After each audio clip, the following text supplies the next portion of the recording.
ಈ ಸುಂದರ ಕಾರ್ಯಕ್ರಮಕ್ಕೆ ಸನ್ಮಾನ್ಯ ಮುಖ್ಯಮಂತ್ರಿಗಳಾದಂಥ ಸದಾನಂದ ಗೌಡರು 100ಕ್ಕೆ 100 ಭಾಗ ಬರ್ತೀನಿ ಅಂತ ಅವರು ನಮಗೆ ಒಪ್ಕೊಂಡಿದ್ರು. ತಮಗೆಲ್ಲ ತಿಳಿದಿದೆ, ಅವರ ರಾಷ್ಟ್ರೀಯ ಅಧ್ಯಕ್ಷರಾದಂಥ ನಿತಿನ್ ಗಡ್ಕರಿ ಅವರ ಮಗನ ಮದುವೆ ಇವತ್ತು ನಿಶ್ಚಯ ಆಯಿತು. ಆದ್ದರಿಂದ ಅವರು ತುರ್ತಾಗಿ ಹೋಗಲೇಬೇಕಾಯಿತು. ಅವರು ಒಂದು ಸಂದೇಶನ ಕಳಿಸಿದ್ರು ನಮಗೆ. ಈ ಕಾರ್ಯಕ್ರಮಕ್ಕೆ ನನಗೆ ಬರೋಕ್ಕಾಗಲಿಲ್ಲ, ಆದಷ್ಟು ನಾನು ಡೆಲ್ಲಿಯಿಂದ ಬಂದರೆ ನಿಮ್ಮದು ಸಂಜೆಯಿಂದ ಇರೋದ್ರಿಂದ ಸಂಜೆ ಒಳಗಾಗಿ ಬರ್ತೀನಿ ಅಂತ ಅವರೊಂದು ಮಾತನ್ನು ಹೇಳಿದ್ದಾರೆ.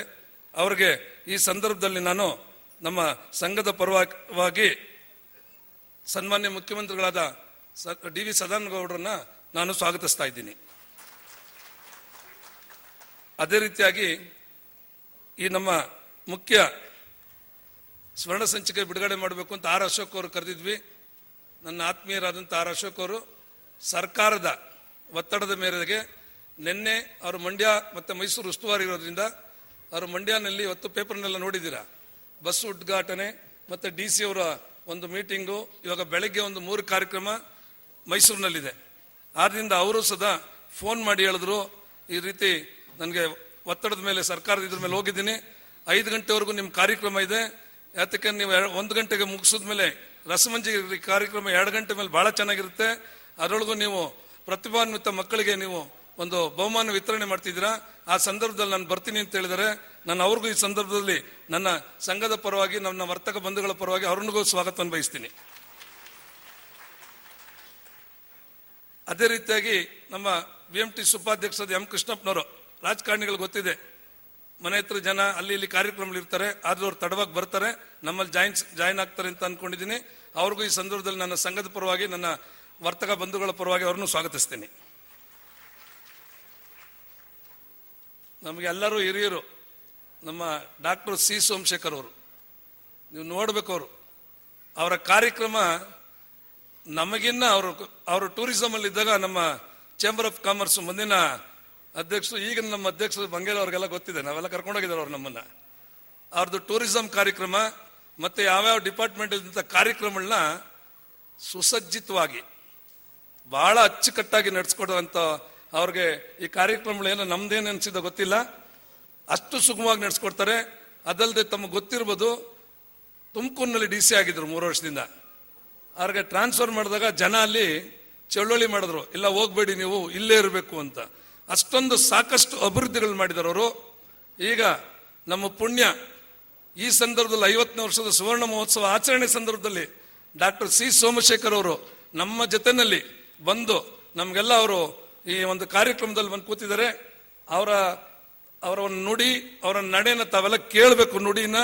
ಅವರಿಗೆ ನಮ್ಮ ಸಂಘದ ಪರವಾಗಿ ಮತ್ತು ತಮ್ಮೆಲ್ಲರ ಪರವಾಗಿ ಹೃತ್ಪೂರ್ವಕ ಸ್ವಾಗತವನ್ನು ಬಯಸ್ತೀನಿ. ಅದೇ ರೀತಿಯಾಗಿ ನಮ್ಮ APMC ಮಾರುಕಟ್ಟೆ ಸಮಿತಿ ಅಧ್ಯಕ್ಷರಾದಂಥ ಮಹಾದೇವಯ್ಯನವರು ಬಂದಿದ್ದಾರೆ. ಅವರು ನಮ್ಮನ್ನೆಲ್ಲ ಬಹಳಷ್ಟು ಒಡನಾಡಿ, ಅವ್ರಿಗೂ ನಾನು ನಮ್ಮ ಸಂಘದ ಪರವಾಗಿ ತಮ್ಮೆಲ್ಲರ ಪರವಾಗಿ ಅವ್ರಿಗೂ ನಾನು ಹೃತ್ಪೂರ್ವಕವಾದ ಸ್ವಾಗತವನ್ನು ಬಯಸ್ತೇನೆ. ನಮಗೆಲ್ಲ ಕಷ್ಟ ಸುಖಗಳ ಹತ್ತಿರದಲ್ಲಿದ್ದು ಭಾಗಿಯಾಗಂತ ನಮ್ಮ ಮಾರುಕಟ್ಟೆ ಕಾರ್ಯದರ್ಶಿಗಳಾದಂಥ N ಪುಟ್ಟಸ್ವಾಮಿ ಅವರು ಬಂದಿದ್ದಾರೆ. ಅವ್ರಿಗೂ ನಾನು ಸಂಘದ ಪರವಾಗಿ ತಮ್ಮೆಲ್ಲರ ಪರವಾಗಿ ಹೃತ್ಪೂರ್ವಕವಾದ ಸ್ವಾಗತವನ್ನು ಬಯಸ್ತೀನಿ. ಕರ್ನಾಟಕ ವಾಣಿಜ್ಯ ಮತ್ತು ಕೈಗಾರಿಕೆ FKCC, ಯಾತಕ್ಕೆಂದ್ರೆ ಏನಾದ್ರು ಸ್ಟ್ರೈಕ್ ಮಾಡುವಂತ ಅವರೇ ಕರೆ ಕೊಡೋದು, ಯಾವ್ದಾದ್ರು ಒಂದು ಸರ್ಕಾರದಿಂದ ನಮ್ಗೇನಾದ್ರು ತೊಂದರೆಗಳು ಬಂದಾಗ ಅವರೇ ಸಹಕರಿಸೋದು, ನಮ್ಮ ಚೇಂಬರ್ ಆಫ್ ಕಾಮರ್ಸ್ ಆದಂತ ಅಧ್ಯಕ್ಷರು ನಮ್ಮ JR ಬಂಗೇಲ್ ಅವ್ರು ಬಂದರೆ, ಅವ್ರಿಗೂ ನಮ್ಮ ಸಂಘದ ಪರವಾಗಿ ಹೃತ್ಪೂರ್ವಕವಾದ ಸ್ವಾಗತವನ್ನು ಬಯಸ್ತೀನಿ.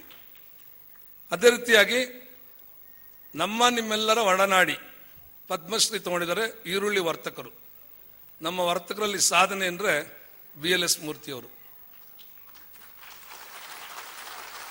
ನಮ್ಮ ಸಂಘದ ಎಲ್ಲ ವರ್ತಕರ ಸಹಕಾರದಿಂದ ಅವರ ಮುಂದಾಳತ್ವದಲ್ಲಿ 30 ವರ್ಷದಿಂದ ಅಶ್ವಿನಿ ಮೆಡಿಕಲ್ ರಿಲೀಫ್ ಟ್ರಸ್ಟ್ ಅಂತ ಒಂದು ಸಂಸ್ಥೆ ಮಾಡಿ ಉಚಿತ ವೈದ್ಯಕೀಯ ಸೇವೆನ ಮಾದರಿಯಾಗಿ ಯಾವ APMC ಇದೆಯೋ ಇಲ್ಲೋ ಇರಲಿಲ್ಲ ಆಗ ನಾವು ಮಾಡಿದಾಗ, ಭಾರತದಲ್ಲಿ ಅಂತ ಹೇಳ್ತೀನಿ ಪ್ರಥಮವಾಗಿ ಒಂದು ನಮ್ಮ ಆಲಗಡ್ಡೆ ಈರುಳ್ಳಿ ವರ್ತಕರ ಸಹಯೋಗದಲ್ಲಿ ಅವರ ಮುಂದಾಳತ್ವದಲ್ಲಿ ನಾವು ಆ ಟ್ರಸ್ಟ್ನ ಮಾಡಿ ಇವತ್ತು ಲಕ್ಷಾಂತರ ಜನಕ್ಕೆ ಉಚಿತವಾಗಿ ನಾವು ವೈದ್ಯಕೀಯ ಸೇವೆ ನಡೆಸ್ತಾ ಇದ್ದೀವಿ. ಅವರಿಗೆ ನಮ್ಮ ಆಲೂಗಡ್ಡೆ ವರ್ತಕರ ಪರವಾಗಿ, ನಮ್ಮ ಸಂಘದ ಪರವಾಗಿ ಹೃತ್ಪೂರ್ವಕ ಸ್ವಾಗತವನ್ನು ಬಯಸ್ತೀನಿ. ಅದೇ ರೀತಿಯಾಗಿ ನಮ್ಮ ನಿರ್ದೇಶಕರಾಗಿದ್ದ ನಮ್ಮ APMC ಇದಕ್ಕೆ ಮತ್ತೆ 62ರಲ್ಲಿ ಹೊಸದಾಗಿ ಸಂಸ್ಥೆ ಬಂದಂಥ ಸಂದರ್ಭದಲ್ಲಿ ದಿವಂಗತ HK ಮುನಿವೆಂಕಟಸ್ವಾಮಿಯವರು ತಾವೆಲ್ಲ ಈ ಸಂದರ್ಭದಲ್ಲಿ ನಾವು ನೆನೀಬೇಕು. ಯಾಕೆಂದ್ರೆ ಆ ಸಂಘನ ಸ್ಥಾಪನೆ ಮಾಡಿದಂಥ ಸಂದರ್ಭದಲ್ಲಿ ಅವರೇ ಅಧ್ಯಕ್ಷರು. ಇವತ್ತು ನಮಗೆ 50 ವರ್ಷ ಈ ಸುವರ್ಣ ಸಂಭ್ರಮ ನಡೆಯುವಾಗ